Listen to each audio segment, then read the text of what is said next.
And we welcome you to the second half of our second class in a 4-class series on the 6 proofs of truth. In order to, or 6 proofs of reality, same thing really. And we wanted to give you the look of the Vedic seers and the Tantric seers and the Yogic seers and the Samkhya seers. All of India's great seers, even on to the Buddhists and up to present-day time, with quotes from present-day rishi like Swami Vivekananda. A look at what reality is in words. Words are very powerful. That's the Shabda part of this, and we'll probably be getting to that. Let's see, next week, maybe next week or the week after, we'll take up Shabda. Verbal testimony also means written testimony. And that reminds me of that quote. Actually, it's a good segue into that quote because it speaks about the revealed scriptures. They're so important to India. That's Vedanta Siddhanta Nirukti Resha Brahmaiva Jivaham Sakalam Jagadcha Akanda Rupa Stitir Eva Moksho Brahmadvitiye Shrutayaha Pramanam. It is the apt and final conclusion of the Vedanta that all is Brahman. Time, space, living beings, and the world. Living in constant recognition of this fact is what is called enlightenment. Brahman is pure and perfect and one without a second. Brahmadvitiye. And the revealed scriptures are the sure and certain proof of this fact. So you can see in that there's so many beautiful teachings in Shankara's statement. That's out of the Vivekachudamani. Shruti is there, the revealed scriptures, how important that is, and that would be this Shabda kind of idea. I also like that chant because nowadays particularly you're having all sorts of questions about what is enlightenment. There's even a magazine called What is Enlightenment? And to me, I just say, well, why don't you just look into the revealed scriptures and into Shankara, and he'll tell you what enlightenment is. It's times keeping in knowledge of the fact that all of this is Brahman. So really, your practice predicates knowing, being enlightened. In this day and age, your practice, spreading the green scum off the lake, as Sri Ramakrishna said, with your hands. And so you can see yourself again. Green scum is Maya. It's these distractions that we're talking about. It's this apathy in people. Distractions in matter, from matter, apathy in people.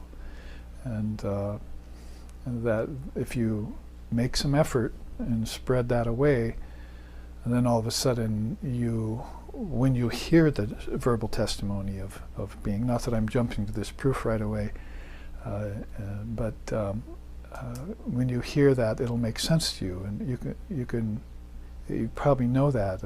You read the scriptures one day and it's all full of light. Read the same passages the next day and it doesn't make that much sense to you anymore. It's like Tamas and Rajas, the gunas have shifted in your mind 24 hours later, and so you're going to have to be transcending the gunas and fighting them off, trying to stay balanced and asking yourself, not just who am I, but asking yourself, why did my mind change? And then you have to go back and see exactly when your mind changed. Usually you'll find it changed in dreaming or deep sleep. Overnight it changed. You'll have a good day, you'll have a good night. Then you sleep and you wake up grouchy, or you wake up out of sorts, or you wake up not understanding the scriptures that you read yesterday that seemed full of light. So you're going to have to trace it back to your consciousness that has breaks, right? Their consciousness, they've gotten over having breaks, probably even taking a break. Since consciousness is indivisible, they want it indivisible. Since it's not interrupted, they want it uninterrupted. And they won't take anything less than that. And for them, it would be coming down quite a ways to consider these. You see, and this is for people coming up the ladder. For them, this is, I have to go down and talk about the 6 proofs. I don't really have to do that anymore because my mind's already in Brahman. So, if there is such a thing as doubt or stages of realization, and that gets me back into the flow of the class here, stages, then we need to make sure and connect them and walk them rung by rung. Avastas, Sri Ramakrishna called it. He could teach a person who was a beginner, and he could teach a person who was an advanced Brahmin priest or even a yogi. He'd just go to their level and give them the next higher teaching. And he wouldn't distinguish between higher and lower. And he called this avastas. By stages people get taught. And so he wasn't for this quick enlightenment kind of thing. He used to call that Sputnik Samadhi. And we were laughing at it back in the 70s. Because there are some teachers out there who say, come, I'll give you enlightenment, let me touch you, you see. And we laughed at them, some of us actually went and tried it out. But we laughed at those people. They were big spiritual entrepreneurs that have these big, huge organizations now with millions of followers who sell mantras for $1,000, and the mantras don't even make any sense. Completely parting from the tradition and traditional ways. So we would say that, you know, they're going to give you Sputnik Samadhi, watch out. They're going to tamper with your psyche. But you want a seed given by the teacher, and then you want to water that seed with the tears of your devotion and the light rays, sun rays of your own mind, and watch that tree grow from seed to sprout to fully fruiting orchard, if you want. And that's the way of the Ramakrishna order. It starts with a seed and you grow it. Other starts with a lot of power. And I'm not saying that that's not occasionally a tactic that some of these great souls will use. But generally, they're not going to take somebody who's not ready for that power and just indiscriminately give it to them. That's not wise. That'll mess with their spiritual life. You'd have to be a very responsible soul, like Sri Ramakrishna with Girish Ghosh. Oh, sure, come on, I'll take care of your karma. I see you have a great heart. I don't care if you gamble and you know, and various things. And you've got a great heart, so just give all your power of attorney to me, he said. So Girish said, I can do that. And later on turned into one of the greatest of the devotees. And probably the only one that could argue well with Vivekananda. Girish Ghosh. They had really good arguments. In fact, Sri Ramakrishna used to say, I'd like to hear you two argue, but do it in English. Sri Ramakrishna didn't know hardly any English. But so, anyway, as I was saying, this idea of avastas or levels gets me back on the track we were last week. It wasn't that we went off track, but we did see, since it's called the 6 proofs of reality, what reality is according to the Seers. And so, you know, it's one, yes, but you could say maybe 7-fold are the ideals of it. You know, they say, Kamsat Vipra Bahuda Vedanti, the truth is one, paths are many.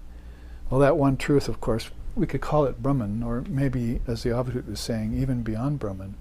But the paths leading up the mountainside to it are many. And so that's the universal. That statement was in the Rig Veda, which I think is the oldest scripture written in existence. And it's there. I had to look it up because they just used that one statement, Ekam Sat Vipra Bahuda Vedanti.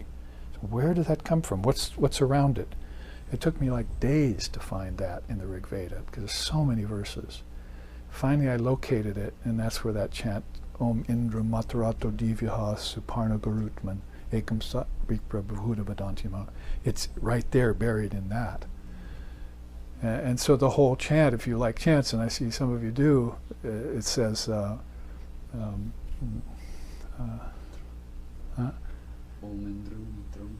I mean the English basically is that one formless reality the Seers call by various names, like the fire of yoga, the waters of life, the eternal companion, the devourer of death, the carrier of consciousness, and the one who shines forth the light. So that one supreme being, the Seers call by various names. They took that out of the Rig Veda and in this day and age and said, there it is, universality. So it wasn't that universality really got brought out by anyone, not even India. It's always buried, that non-dual thread, that strand that Krishna talks about in the Gita. It's always buried. It's like the last thing people will come to understand when they give up trying to understand Maya, which is beyond comprehension. Well, Brahman is beyond comprehension too, but Maya is beyond comprehension of your ignorant mind. Finally comes to no good with it. But the comprehension of Brahman means the end to your mind completely, not just your ignorant mind, but even your informed mind, even your dharmic mind, even your intelligent mind. It's the end to your mind. It's the dissolved mind. It's Buddha mind, it's no mind. So those are stages and avastas anyway, and last time we looked at this, we looked at it in this way, and I'm not going to take a lot of time on this. In fact, I thought I'd have some fun with you, as by way of review, this will take all of 2 minutes. So here's how one goes from lower truth to higher truth. Actions which are mindful and deluded, violent, harmful, spiteful, hateful, jealous, and evil is called false knowledge. And then one proceeds to knowledge for merely making a living. Then one proceeds to intellectuals go for pleasure seeking and power. Then a step forward, scholarship to gain fame out of ambition.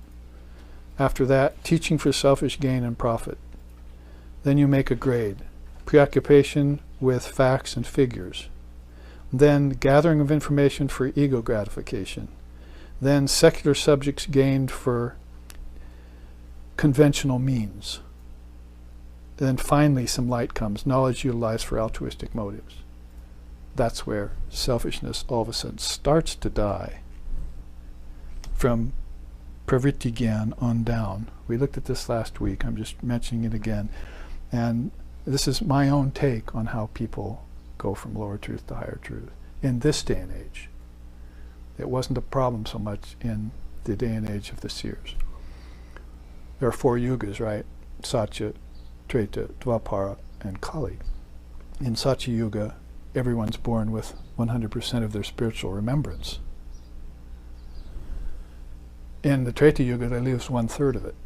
In the Dvapara Yuga, they lose 2/3 of it. In the Kali Yuga, they lose it all. Does it sound nobody has any interest in God here, nor remembrance of their past lifetimes, nor any real dharma in them, or any real spirituality to talk about or to show to others?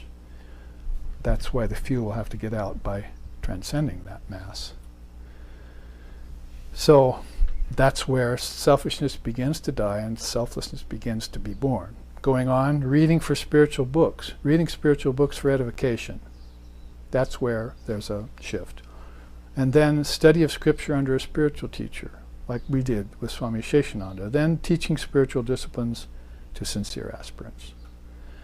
That's all in the nivritti gyan category. And then you notice these great beings with vijnan. They transmit the teachings to help free or liberate.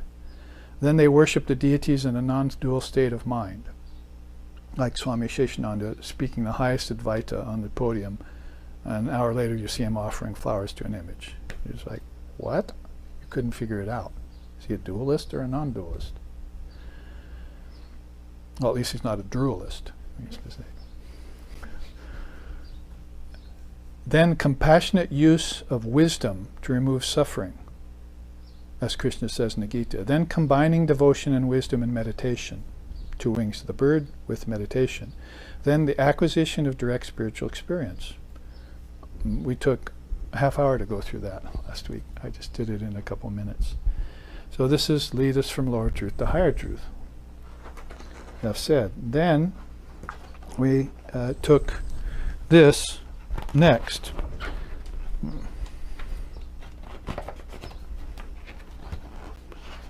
Thought I brought it.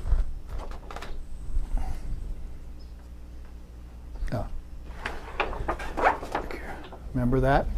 The 14 stages of lower and higher knowledge, agyana and jnana bhumikas. Bhumika means a ground or a station.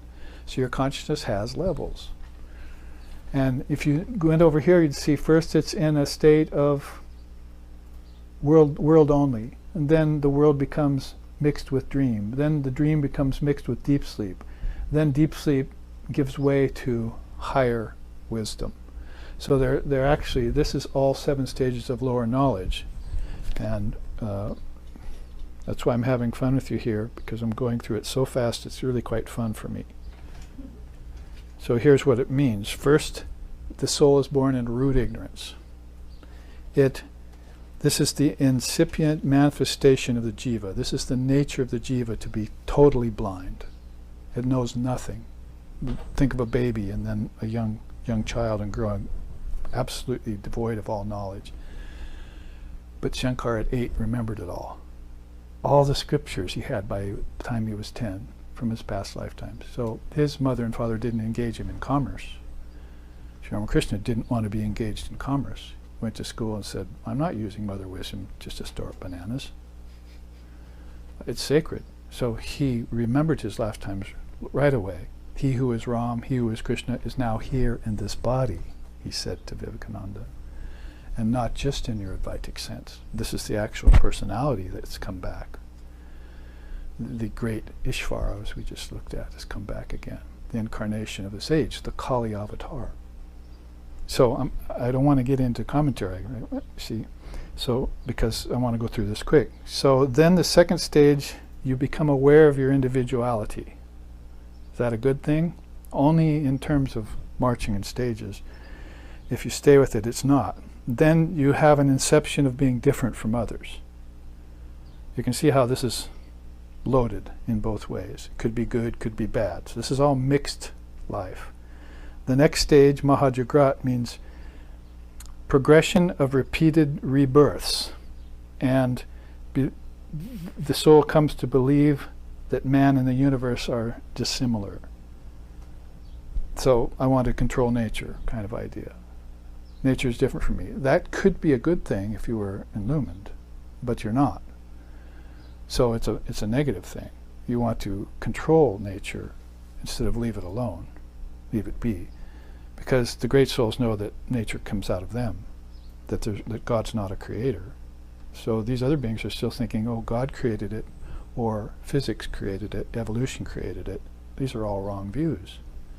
Or let's call them half-right views, half-wrong views. They apply as far as they go. But nobody knows that the mind created the objects out of seed words. That this musical instrument came out of a word that was a thought. You see, so Holy Mother used to say, all objects are mind made manifest. So the whole universe is out of the mind. It's not out of Brahman. Brahman cannot be the cause of anything. The mind was the cause for all this. If you understand the mind-only school principle of India, you don't blame God for things that it shouldn't be blamed for. You don't put God on one side of a war and not on the other. God's on my side. You don't blame God for catastrophes like, oh, the Christian preachers were getting on the high horse about New Orleans getting flooded. It's God's curse. What a bunch of nonsense. See? So you don't praise God and you don't blame God either. It's your own doing. It's your own mind's doing, and that mind has billions and billions of components to it, just like a body has billions of cells. So you've got the collective mind to deal with, and then you've got the Trinity to deal with. We looked at the Trinity just in the last chart. Here I am going on commentary again. But this is explanatory for this state about sovereignty over nature. So that's the next state. Then gets attached to objects, and then labors under delusion. Sound familiar? That's probably this fourth stage is about where people are right now in America. They get attached to objects and they labor for them under delusion, thinking that the objects will satisfy them. Go on, Babaji, go on. Then the fifth state of lower knowledge is gains objectivity, about time, then examines life's events in a dream, then remembers upon awakening. So he's beginning to have something come to them in the dream state. Goes to the sixth state of lower knowledge and recalls events long past. Deja vu. So basically there's a lot more than deja vu in this philosophy. That's just at a lower stage of knowledge. You're having a little inkling.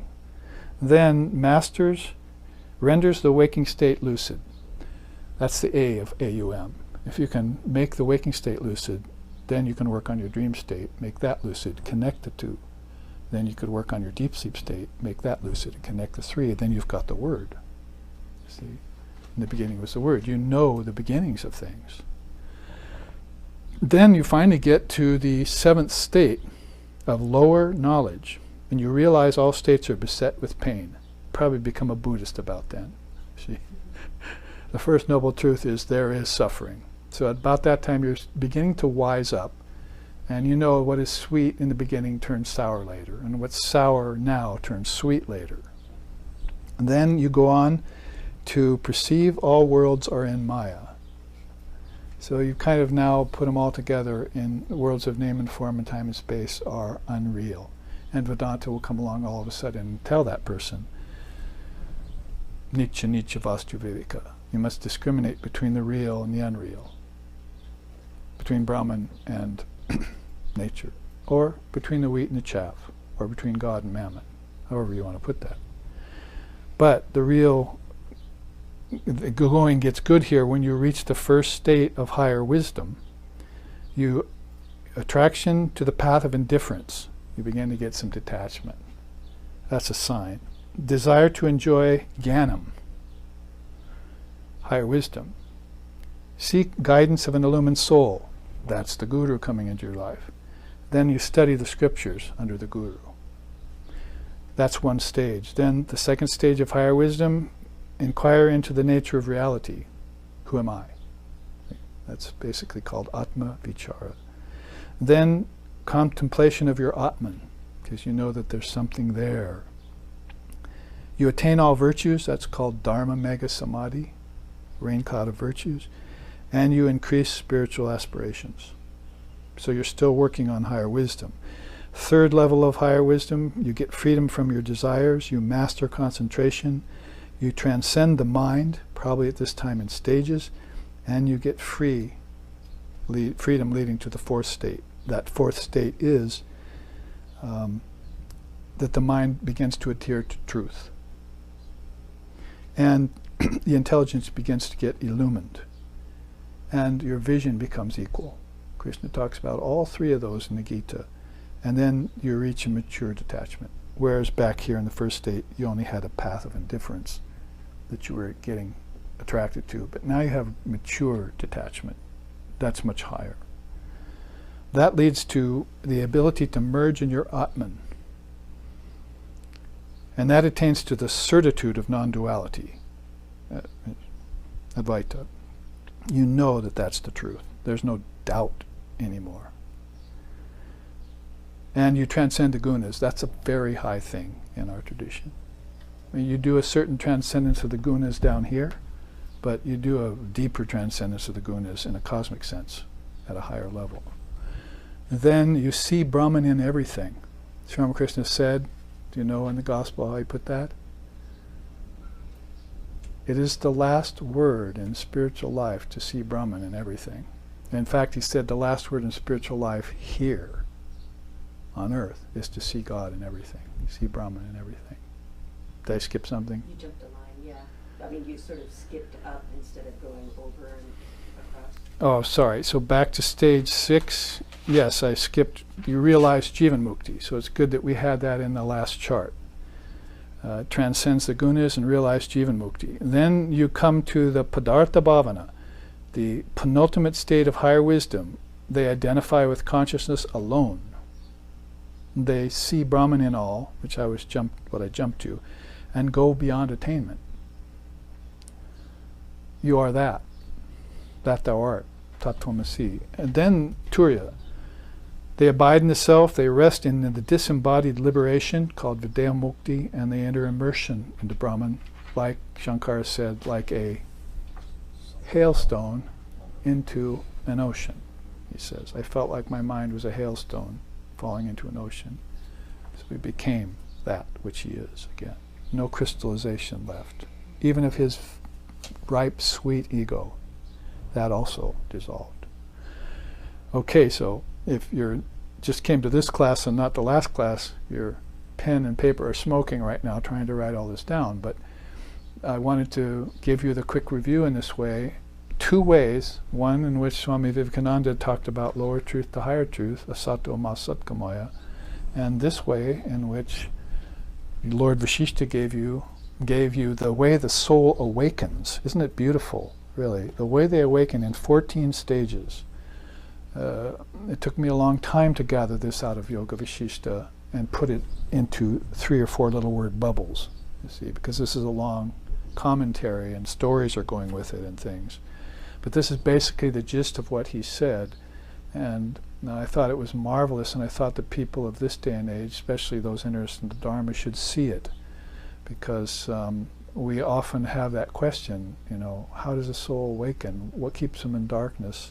And when they awaken, do they do it all at once, or what are the stages?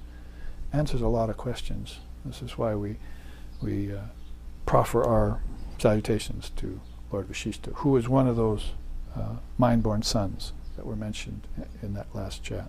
So that was all around what? That was all around looking at anumana, inference, which they're telling us here is like knowing after, a means of getting higher knowledge from lower knowledge. So you see how it can be done with those two charts. Ishvara would come down to people who are having lower knowledge or in darkness, and it wouldn't be such a thing as that you're a sinner, then I'm going to make you a saint. It would be that your knowledge is covered. That's all. The Atman can't be a sinner. The Atman can't grow. The Atman doesn't have knowledge and ignorance. You're the Atman.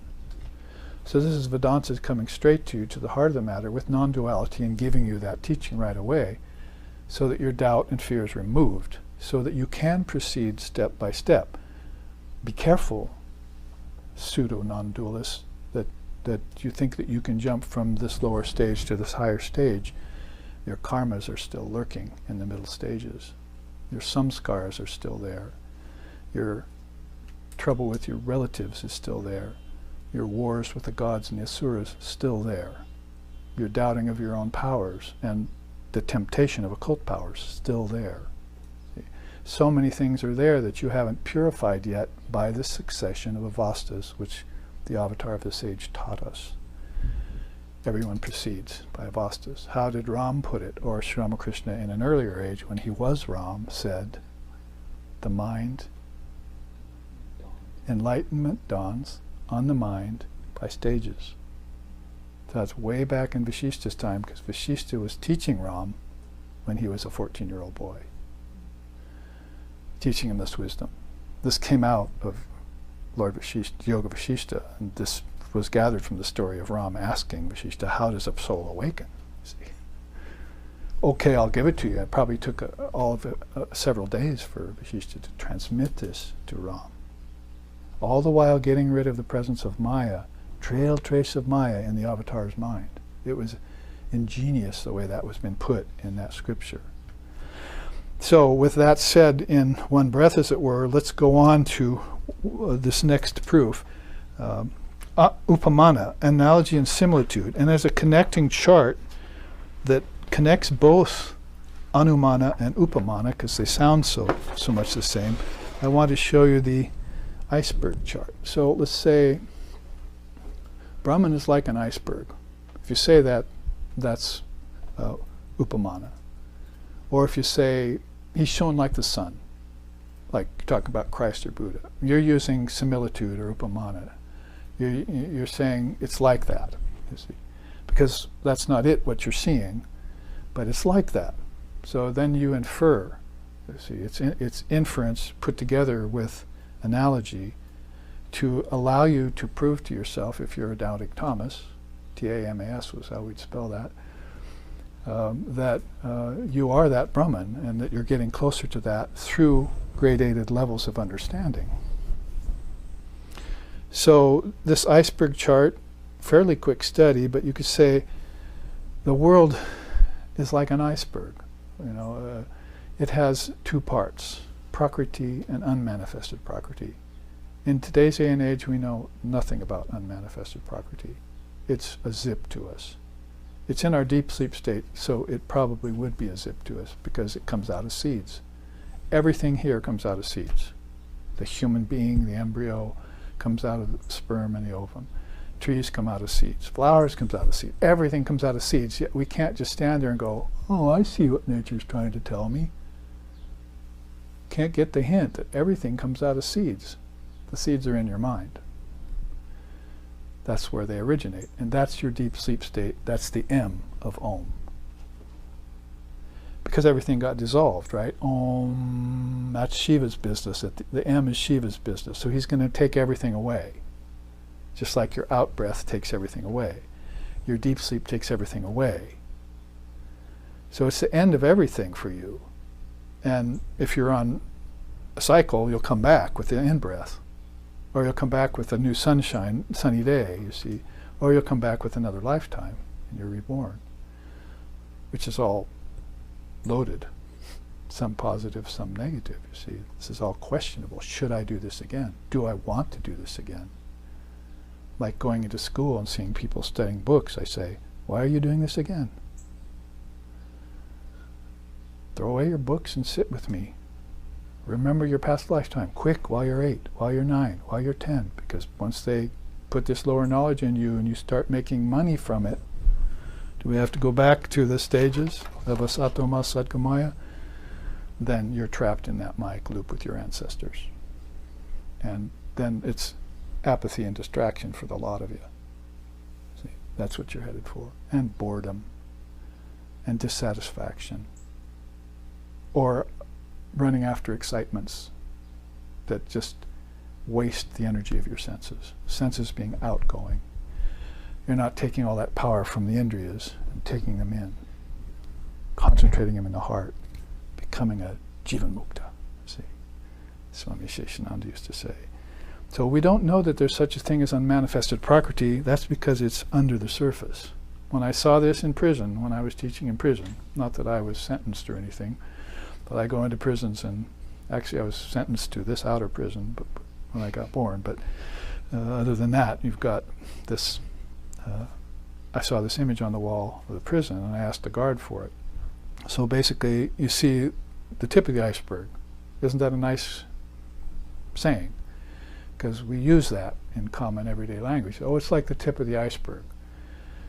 But in this way, philosophically used, see how much the bulk is, because somebody actually got down with a camera in cold water and a wetsuit on and took a picture with the lens half in the ocean and half out, and came up with images like this of what the whole iceberg's like, and the greater portion of it we don't see.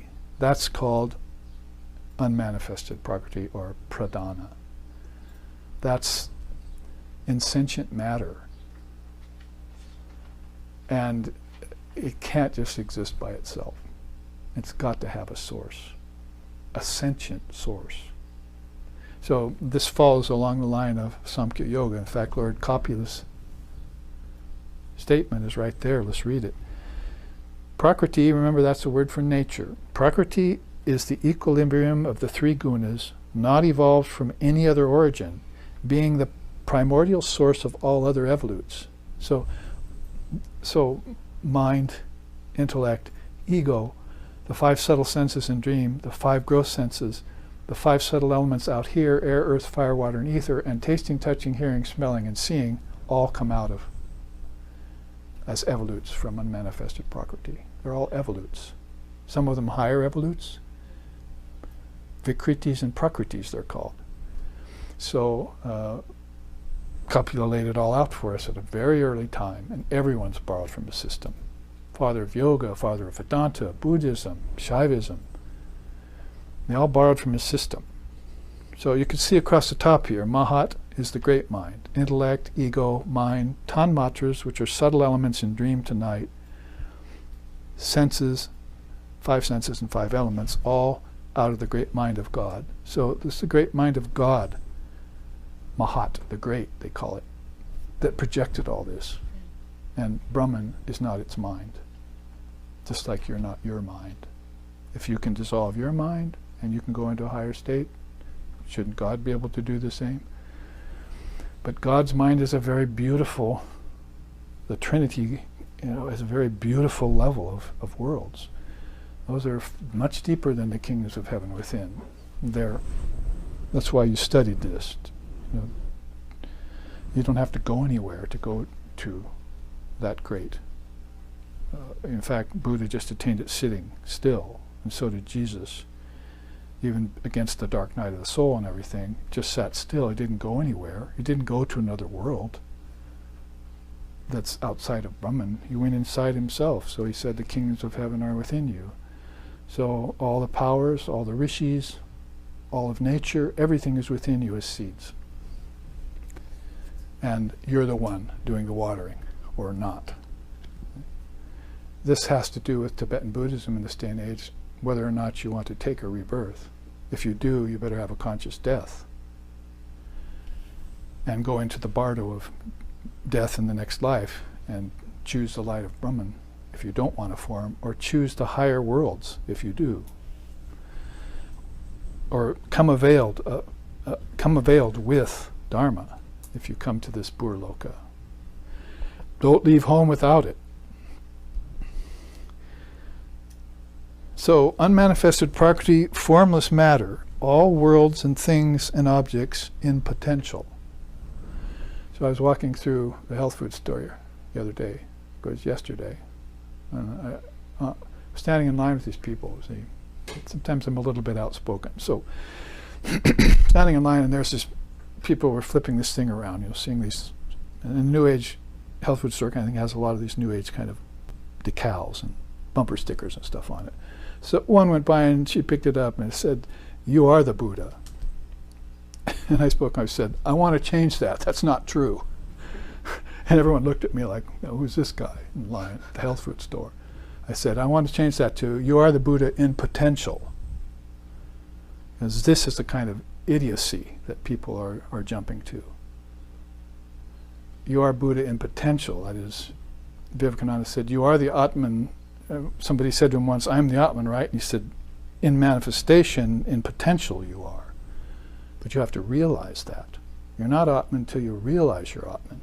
So you can't just jump to this kind of fantasy realm where you're all of a sudden you're pure and perfect when you're still down here with the body-mind mechanism and all its flaws and all the karmas and samskaras and everything, and you haven't even done the purificatory stages yet to realize even the beginnings of what are in you. The seers want you to do this in stages, and where's the best time to begin? Right now, see. Start from where you are and take a great teacher and get raised up, like Sri Ramakrishna, take a great ideal. That's why the 7 ideals are there. I take refuge at thy feet. Bless me with pure love and pure knowledge. So all of these things are in potential. That's what got me going on that. See, formless matter, pradhana, unmanifested prakriti, these are the seeds for all of this. And a few of these aren't even known to us. Mahat. Who talks about God's mind anymore? Intellect, ego, mind, tanmatras, or mind, yes. Tanmatras, we don't know anything about them. Liquidity, radiance, solidity, those are tanmatras. It's the idea of solidity later becoming earth after it comes down the tattvas and gets dimmed down enough to where it will become something solid, just like objects have come from your mind. So we have to know these and fill them in. And so we know what the origin of the elements are, the tanmatras, and that the senses are connected to the mind. Next week we will look at is it that artapati, presumption and circumstance, and we'll be able to see through that. I'm sorry, yes, artapati is next. I'll show you some of the quintuplication processes that happen, and so we'll be able to see how these things connect directly. Quintuplication process, 5s. You have 5 toes, you have 5 fingers, you have 5 senses, you have 5 elements around you, you have 5 kinds of energy flowing through you called prana. You have 5 kleshas that are railing against you, which are 5 kinds of hells. There are so many sets of 5s. There are 5 tanmatras. there are 5 kinds of space: body, energy, mind, intellect, and ego. They're called the 5 koshas. There are 5 yamas in yoga. There are 5 niyamas in yoga. You could just go on naming all the 5s, and that's a forgotten secret. Why should it be? It's on your very features. I mean, you're not a gecko lizard. Let's see. Because how many toes does a gecko lizard have? So you came out through 5s. And that's how consciousness, through the tattvas, which are here, comes to earth. And it gives them up, involution style. So Patanjali, Lord Kapila, sancharaha prati sancharaha. There is a chain of transition from unmanifested or non-evolved prakriti to manifested prakriti in its evolutes, ending in the grossest element, earth. There is also a reverse transition of evolutes, ending in dissolution into unmanifested prakriti. So all of this comes out of this and then returns to that, melts, see, back into unmanifested prakriti. But you don't do that. Those are the tattvas, they're insentient. You stay the same, witnessing it. You're the paramakasha, the sky of awareness that is all around the iceberg. You're the sunlight of non-dual reality that's shining down on the iceberg. You're the Word. You're Ishvara, or at least the son and daughter of Ishvara, and you are the ocean of consciousness that holds all this. That's you. So you are like the ocean. And the world is like the iceberg. That's similitude. Did I make it live for you? Is it just a matter of debate that you have to argue about whether something's true or not when all the proof is there? See? And you have to be able to use these 6 proofs of truth in that fashion to prove to yourself first, and put your own oxygen mask on first before you put the mask of another on. You see, a child's. So make sure you can breathe first and know about the quintuplication processes and all this before you can explain it to others and help lighten their load, and remove their suffering, and elucidate for them the tattvas and how consciousness got into matter without actually being matter, and how it gives up matter, because science is telling you there's nothing, there's just evolution with nothing at the end. Those who meditate on matter become matter.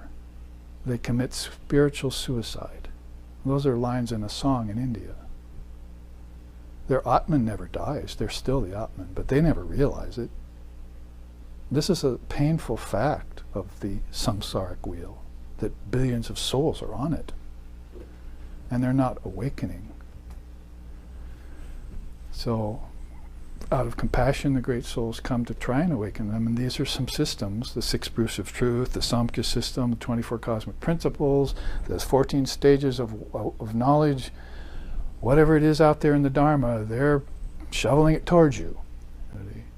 Hopefully you're going to open your mouth and take some in and chew it and digest it. Because Holy Mother said, you don't need to know all this, your Guru does. It's enough for you just to know one of these things and you can get free. So just know one system or one salient bit of truth. You see, like non-duality, that's going to be the straw that broke the camel's back for you. You will have your enlightenment experience. And everything else will be as if a dream, wasn't it? And you will know after, won't you?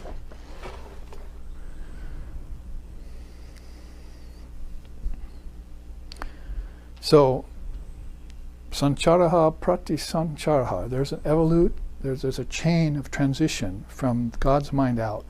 And there's a reverse chain back in. Thank you, Kapila.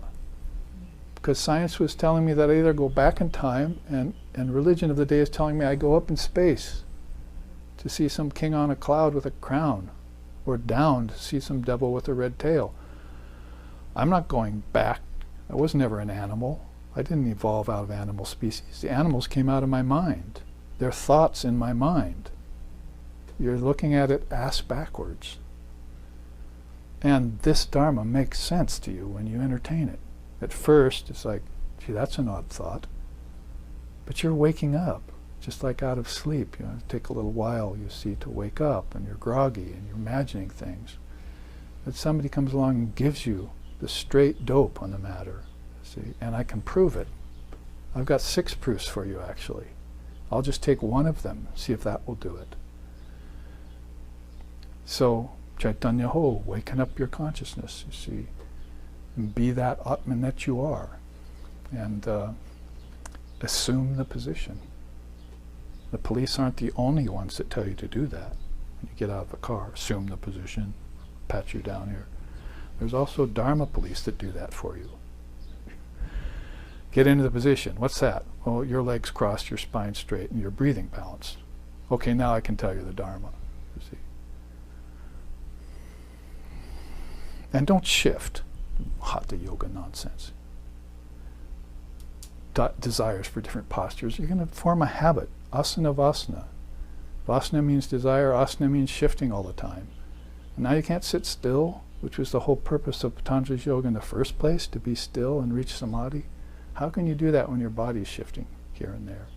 As if the body can ever get enlightened anyway, or pure.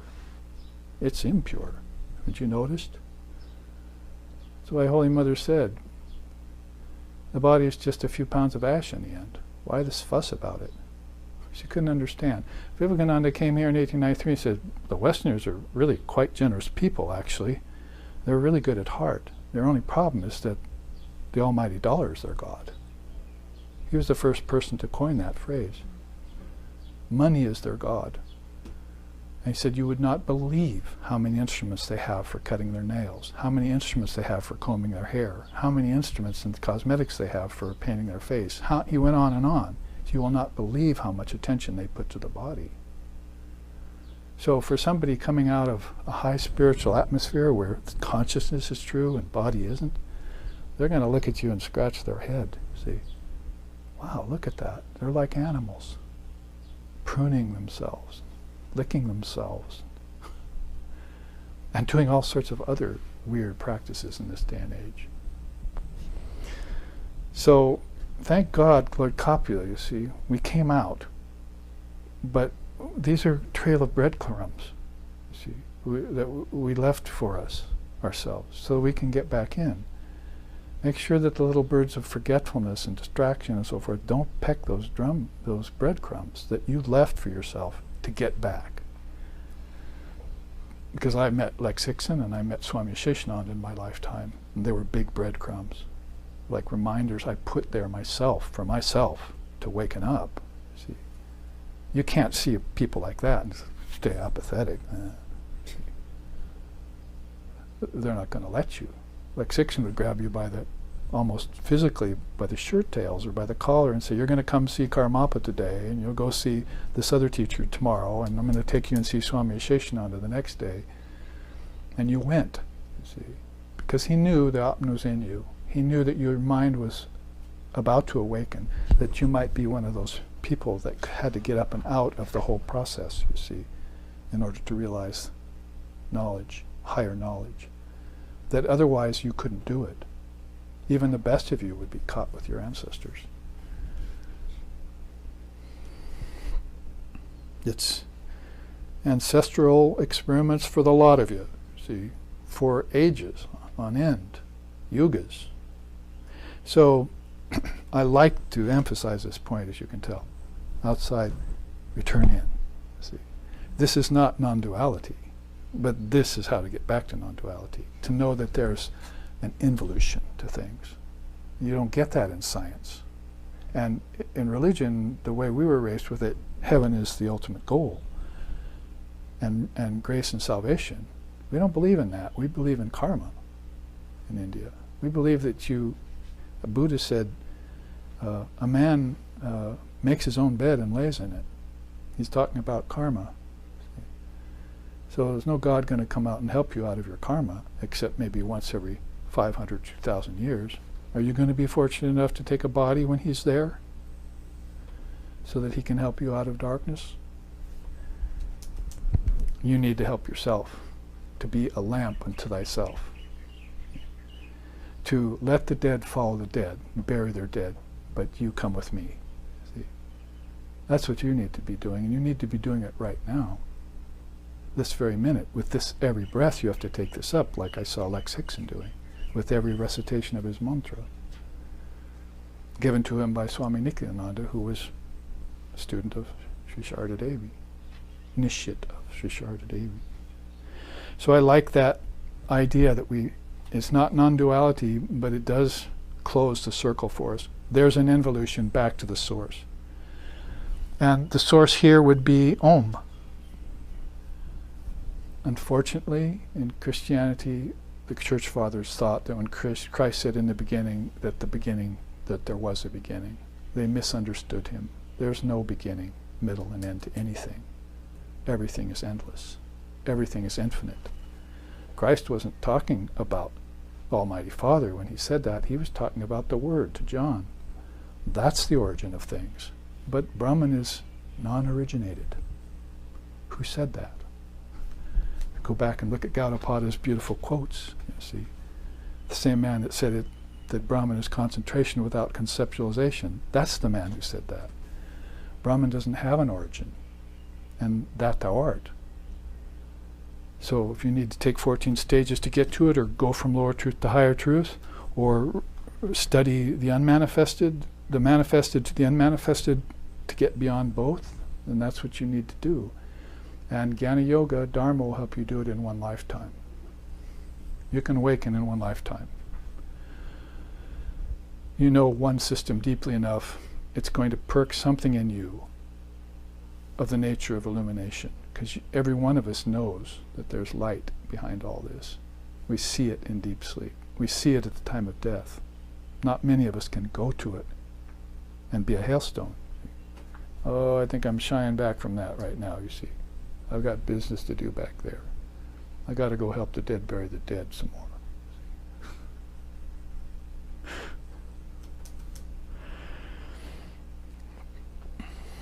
Well, you like chants, right? So, Om Purnamadaha Purnamidam Purnat Purnamadachate Purnasya Purnamadaya Purnameva Vishishyate. All that is perceived by the senses is finite. All that is beyond the senses is infinite. Yet from the infinite the finite has come, and being infinite, only infinite remains. So doesn't that say no origins, no beginnings, no middles, no ends? It's all infinite. Time being the same way, but the mind can take the time and turn it into cycles. Oops, I'm in the river of time. Your life in the river of time is coming to an end, Ram Prasad sings. So if I'm on the river of time, then I believe in beginnings, meanings, and ends. I'm also going to believe in birth, life, and death. But eternal life escapes me. And so what is believing in birth, life, and death called? One of the 5 kleshas. What's that called? Abhinivesha. We just talked about it in the first half. I believe in death. I fear it. You, an eternal soul, birthless and deathless, are fearing death? That's like a snake living in fear of a frog when it should be eating it for dinner. So, as we wind up here, I think almost everything here has been said. That's why I said it's a quick study. You can see all around the iceberg, whether it's manifested prakriti or unmanifested prakriti. Just remember that this is all seeds from which all this came from. And so if you want to put it in a more personal way, those seeds are in you in your deep sleep state. If you kept your third eye open when you went to sleep, if thine eye be single, then you went into deep sleep, you'd see all those 7 ideals as seeds, for instance. You'd see all the worlds as seeds. You'd see all the beings as seeds. You'd see all the tattvas as seeds. And when you come through them out of the third eye, if you were so fortunate as to have realized that level of consciousness, you would water some of those seeds. Shankara watered it in such a way that he knew all all the scriptures when he was 8. He came down the amber stairs of birth and death, as it's been called, to the lowest stage of Burloka and remembered everything. That's Chaitanya Samadhi. That's very rare. Usually people have Samadhi and forget 3/4 of what they saw in Samadhi. But those souls have Chaitanya Samadhi, they remember the whole thing, just as if it were as real as this in front of them, as tangible as this.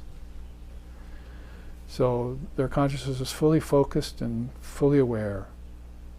Their mind is completely expanded to know Brahman. And they make it a point in each lifetime to keep it expanded. Consciousness doesn't expand, but mind can. And it can expand so much that finally the balloon will burst. You'll fill it with knowledge so much. And that's why I say it could be in any lifetime where you just know that one thing your teacher said, and that will burst the balloon for you. And enlightenment that you've been waiting for many lifetimes or for many decades comes upon you. The Zen masters used to teach their students the art of Zen, all the way up to the final. And then they knew that they couldn't give them the final enlightenment, so they'd send them to another Zen master on a pretext. Oh, here, go up to the monastery there, go across the border, give this to such and such Roshi, some stuff I have for them. So it was all on a pretext he went there, you see. But when he went there, the student met the Roshi, see, and then they started talking, and all of a sudden, one thing that master said put him into ecstasy. So that has to be, circumstantial implication. We're getting to that next week. There has to be and just like there's a chain of evolutes out and a chain of evolutes in, if you go in and out enough, you'll know these, the fivefold processes, see. And you won't forget it when you take a body next time, nor will you forget it when you leave that body. And this system, if you put it into Tibetan Buddhism or into Sufism, it's pretty much the same. Judaism also has 7 levels, and so does Christianity in some ways. So there are these 7 worlds. See, you can put them in terms of different levels of consciousness, the different beings who attend upon them, and those who get caught in the lower rungs, and those who never get caught. That's why Sri Ramakrishna said there are 4 kinds of fish in the ocean. The fisherman casts his net. One of them sinks himself into the mud and thinks he's safe, but he's actually got the net in his teeth. The other one swims along frantically, but has no plan. You know what happens to that one. The other one swims toward the top to get free, but it never makes it. See? And the 4th one actually swims all the way to the top, goes against death because a fish doesn't like air, and jumps over the net, you see. And that soul gets free. That's the Jivan Mukta. And then he said, oh, see Naren over there? Swami Vivekananda as a young boy, he never got caught in a net in the first place. He's a large-mouthed bass. Everyone laughed. You can't catch that big fella in a net. He'll break through it. He's the lion who came out of the cage, see. He's the Nitya Siddha, the perfect soul, and we have him here in America in our day and time. And we have proof of that. He's one of the proofs of truth for Swami Vivekananda. I'm taking extra time here with things that will connect us, but I have really finished what I have to say about upamana, or upamana if you wish. I have one more chart to show on it. I think I should show it next week, but it starts out, Brahman is like a great wheel. See? So that's definitely upamana. Brahman is like a great wheel, and you see how out of the Svetashvatara Upanishad I took this wheel and put it on a chart, and that's definitely one of the 6 proofs of truth, that they looked at everything that came off of Brahman as emanation, and how multifaried it is, all the way down to everything that is there. You can say that who knows whether this came first or Lord Copula came first.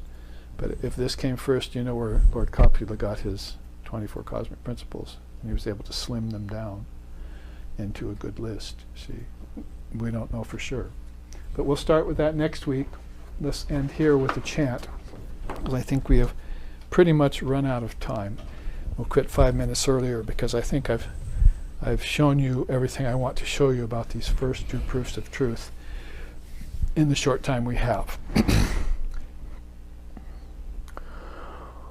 Om Sato ma sadgamoya tamaso ma joytir gamoya mrichor ma amritam gamaya abira mayedi rudrayate dakshinamukam tenamam pahinicham. Om Shanti Shanti Shanti. Lead us from darkness to light, from lower truth to higher truth, from the unreal to the real, and from the illusion of death to eternal life. Reach us through and through, O Lord and Mother, with thy sweet and benign presence. Om, peace, peace, peace. May peace be unto us, and may peace be unto all. Om Hari Om.